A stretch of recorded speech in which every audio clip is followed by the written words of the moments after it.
បាទសូមគោរពជំរាបសួរអស់លោកស្រីអ្នកនាងកញ្ញាទាំងអស់ជាទីគោរពនិងជាទីមេត្រីបាននៅក្នុងខណៈនេះខ្ញុំបាទសូមជម្រាបជូននៅអត្ថបទកំណាព្យមួយដែលមានចំណងជើងថាញ៉ែចិត្តនឹកតាមវាយោសុំលឹងមើលមេឃសែនខ្ពស់អាណាយនឹកស្រុកខ្លាំងពេកស្ទើរបែកអរ៉ានឹកម៉ែនឹកពុកបងប្អូនផងណាជីដូនជីតាខេមរាទាំងអស់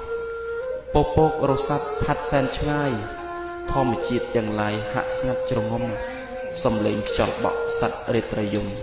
បន្លប់អារម្មណ៍រូបកូនមួយគ្រា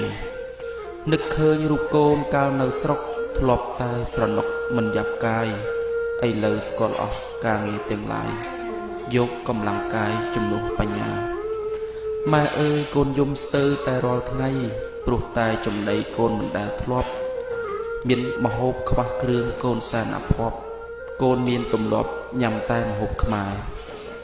កម្ពុជាកូរ៉េនៅសែនឆ្ងាយ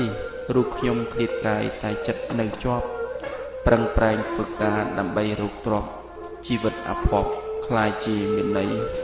4ឆ្នាំ10ខែគឺសានយូរណាស់កូនប្រឹងជំនះដើម្បីថ្ងៃក្រោយដូចពាក្យចាស់ថានៅមុនស្រណុកក្រោយ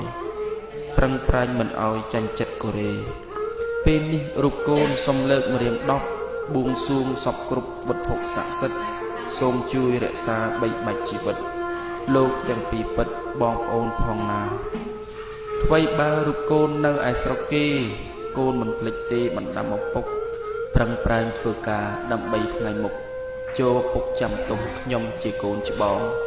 សម្រេចឲ្យបានរលគោលបំណងដែលខ្ញុំបានប៉ងក្នុងឆាកជីវិតមិនថារងាក្តៅឬយប់ងឹតខ្ញុំប្រឹងតស៊ូពិតទើបបានសម្រេច